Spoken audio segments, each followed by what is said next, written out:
அனைவருக்கும் வணக்கம். நான் உங்கள் ஜெயபாலன்.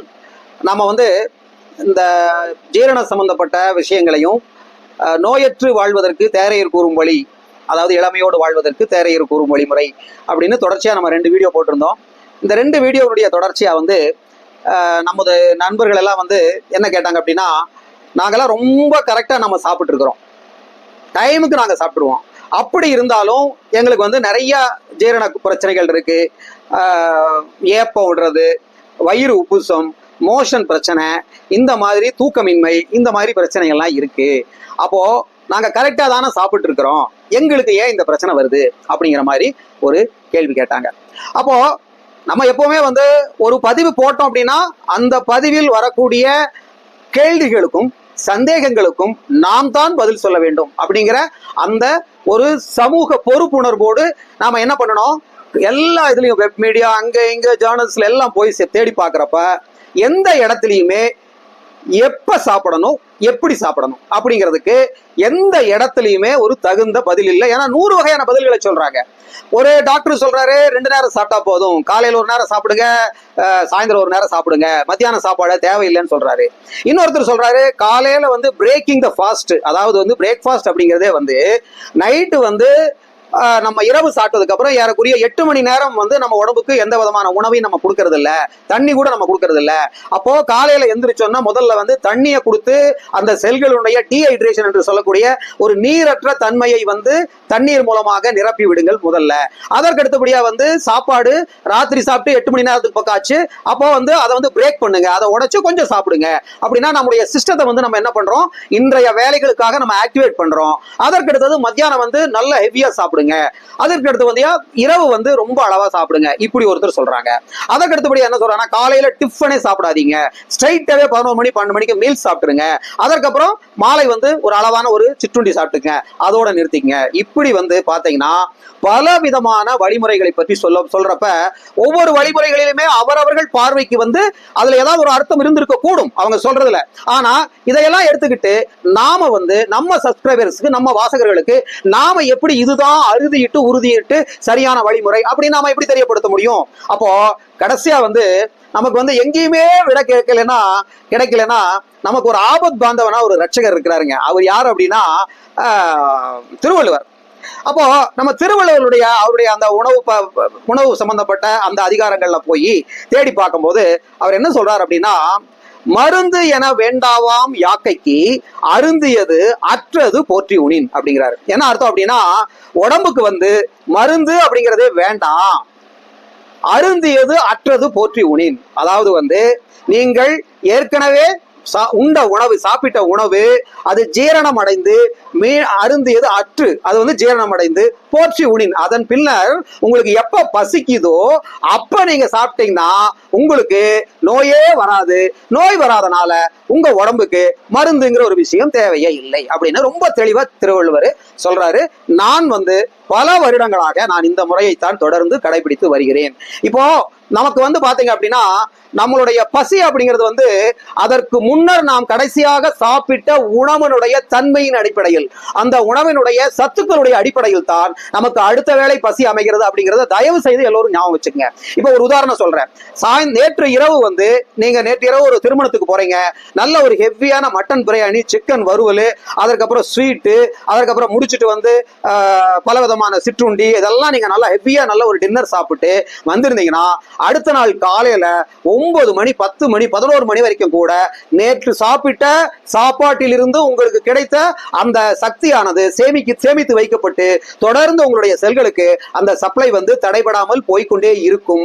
அப்போ எப்ப உங்க செல்களுக்கு அந்த சக்தி சென்றடைவது குறைகிறதோ, எப்பொழுது அந்த ரிசர்வ் குறையுதோ, அப்போ உங்க கோடிக்கணக்கான செல்களில் உள்ள மைட்டோகாண்ட்ரியா என்று சொல்லக்கூடிய அந்த பவர் ஹவுஸ் தான் எரிந்து அந்த உடம்புக்கு கொடுக்கக்கூடிய சக்திக்கு தேவையான அந்த எரிபொருள் வராத காரணத்தினால் உடனே அது எங்கிருந்து உடனடியாக எங்க தகவல் அனுப்பும், மூளையினுடைய அந்த உணர் நரம்புகள் வழியாக மூளைக்கு தகவல் அனுப்பும். மூளை அங்கிருந்து அந்த பசியை கட்டுப்படுத்தக்கூடிய உணவை கட்டுப்படுத்தக்கூடிய செரிமானத்தை கட்டுப்படுத்தக்கூடிய ஜீரண மண்டலத்தை கட்டுப்படுத்தக்கூடிய அந்த தாலமஸ் என்ற சுரப்பிக்கு தகவல் அனுப்பி தாலமஸ் அங்கிருந்து கேஸ்ட்ரோ கார்டெக்ஸ் சொல்லக்கூடிய அந்த மூளையினுடைய ஜீரணம் மற்றும் அந்த பசியை கண்ட்ரோல் பண்ணக்கூடிய அந்த பகுதிக்கு அனுப்பி அங்கிருந்து பசி தூண்டப்பட்டு நமக்கு வந்து உணவு வேண்டும், அந்த உணவின் மீது ஒரு நாட்டம், ஒரு பசியை தூண்டுகிறது.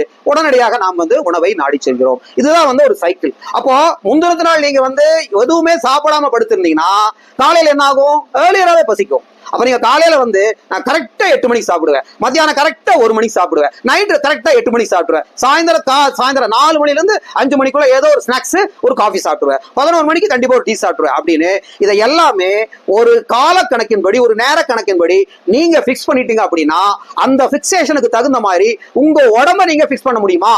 அல்லது நீங்க தொடர்ச்சியா வந்து உங்க உடம்ப வந்து அந்த மாதிரி நீங்க பழக்கப்படுத்த முடியுமா?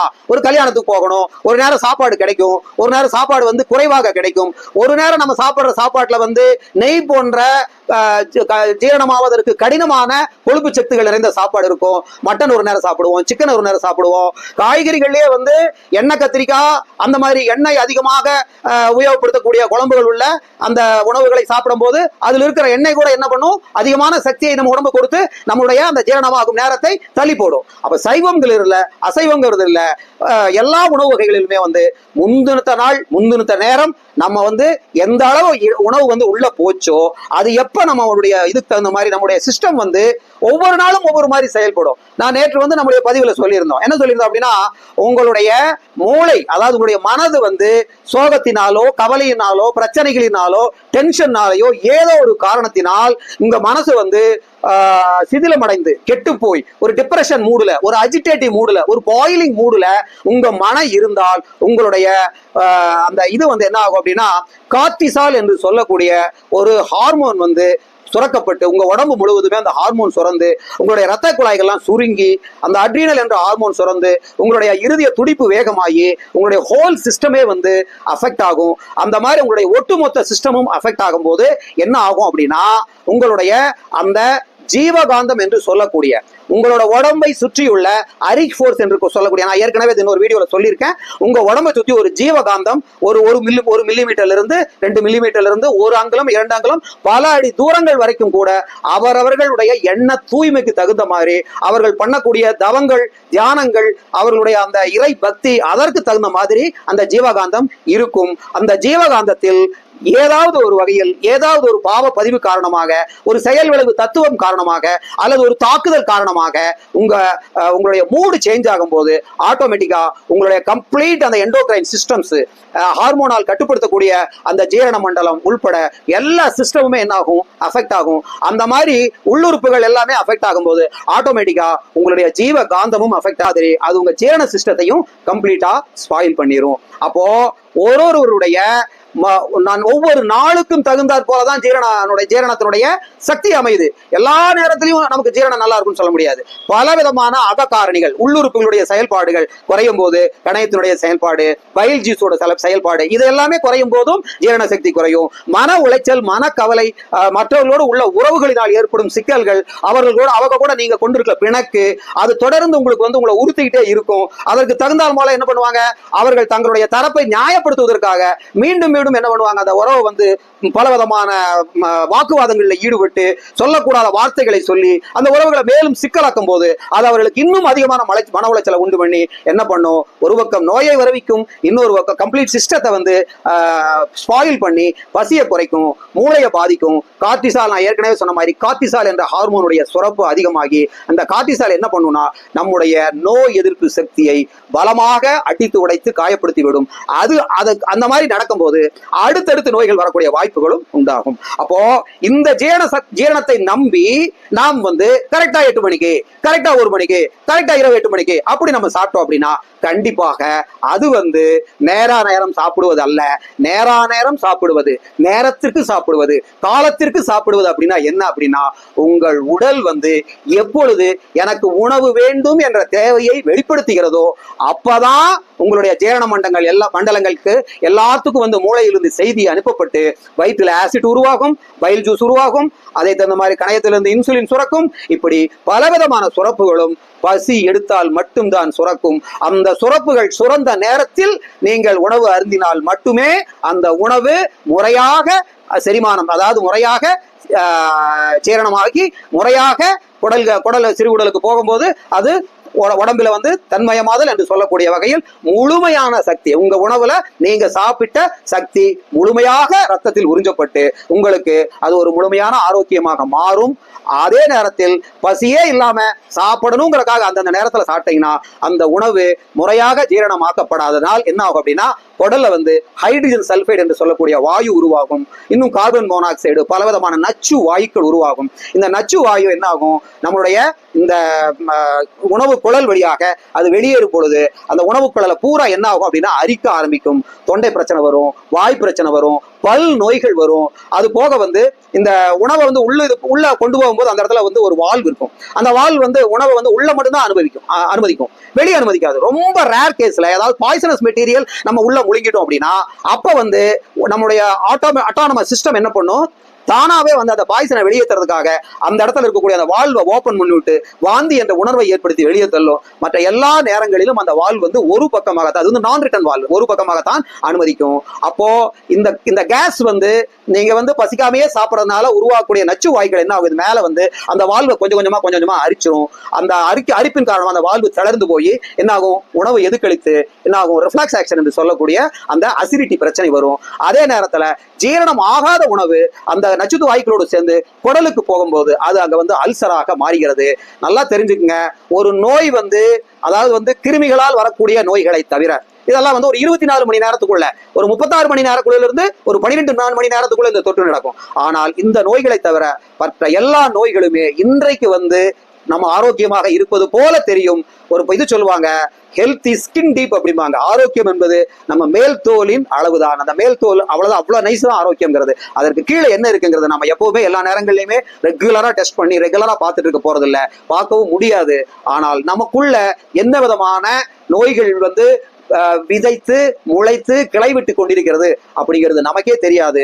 ஒரு நோய் வருகிறது என்றால் அது பல மாதங்களுக்கு முன்னர், பல வருடங்களுக்கு முன்னர் அல்லது பல வருடங்களாக நாம் தொடர்ந்து செய்து வந்த தவறின் காரணமாக நம்ம உடம்பை நம்ம சரியாக உணவை வந்து அமைத்துக் கொள்ளாத காரணத்தினால் அந்த நோய் வந்து சிறுக சிறுக சிறுக சிறுக அதிகமாகி திடீர்னு ஒரு நாள் வெளிப்படும். அதனால வந்து எப்ப சாப்பிடணும் அப்படிங்கிற அந்த வரைமுறை அப்படிங்கிறது என்ன அப்படின்னா பசித்த பின் சாப்பிடுவதுதான். அதே நேரத்துல பசித்த பின் சாப்பிடாமலும் இருந்தால் அது என்ன ஆகும் அப்படின்னா வயிற்றில் உருவாகக்கூடிய அந்த ஹைட்ரோகுளோரிக் ஆசிட் வந்து வெளியே வந்து இந்த உணவு குழலை முற்றிலுமாக பாதிக்கும். அது உணவு குழலை மட்டும் பாதிக்கிறது இல்லை, அந்த கேஸ் அதாவது வந்து ஆசிட் இருக்கிற அந்த கேஸ் வந்து தொண்டைக்கு வந்து தொண்டையிலிருந்து என்ன ஆகும்னா நுரையீரலுக்கு போய் நுரையீரல் வழியாக ரத்தத்தில் கலந்து அது வந்து பலவிதமான மன ரீதியான பிரச்சனைகளை, இப்ப பாத்தீங்கன்னா இந்த அசிடிட்டி இருக்கிறவங்க நிறைய பேர் எங்கிட்ட சொன்ன விஷயம்னா திடீர்னு நைட் 1 மணிக்கு இந்த இருதயத்துல ஒரு கொக்கி போட்டு இழுத்த மாதிரி ஒரு வலிக்குங்க. அதுக்கப்புறம் எந்திரிச்சா அது ஹார்ட் அட்டாக்கா என்ன ஏதுன்னு தெரியாம வேர்த்து ஊர்த்தி அப்படியே பரிதவிச்சு போய் அதுக்கப்புறம் தூக்கமும் வராது, படுத்தா இப்ப செத்து போயிருவோம் அப்படிங்கிற மாதிரி ஒரு ஃபீலிங்கோட பரண்டு படுத்து நாள் பூரா தூக்கம் இல்லாம அவதிப்படுறேன் அப்படின்னு நிறைய அசிடிட்டி இருக்கிற பேஷண்ட்ஸ் வந்து இதை என்கிட்ட சொல்லியிருக்காங்க. நானும் ஒரு 10 வருடத்துக்கு முன்னால் இது போன்ற அசிடிட்டியில அவதிப்பட்டு இப்ப வந்து அந்த உணவு பழக்க வழக்கங்களை எல்லாம் கரெக்டா சீரமைத்துக்கிட்டு ஹோமியோபதி மாதிரி மாத்திரைகளை எடுத்துக்கொண்டு இப்ப வந்து அந்த உணவு பழக்கம் சீரானதுக்கு அப்புறம் அதனுடைய பிரச்சனைகள் எல்லாம் தீர்ந்து அந்த பிரச்சனை தற்பொழுது இல்லாத அளவிற்கு நம்ம அதை பார்த்துக்கிட்டோம். அப்போ நம்முடைய உடம்பின் மொழியை கேட்டு அந்த மொழி என்ன அப்படின்னா எப்பொழுது உணவு வேண்டுமோ அப்பொழுது பசிக்கும், எப்பொழுது பசிக்குமோ அப்பொழுது சாப்பிடுங்கள், இதுதான் தகுந்த நேரம் உணவு சாப்பிடுவதற்கு என்பதை பதிவு செய்து அனைவரும் இன்புற்று நலமுடனும் வளமுடனும் வாழ வேண்டும் என்று எல்லாம் வல்ல இறை பேராற்றலை வணங்கி விடைபெறுகிறேன். நன்றி, வணக்கம்.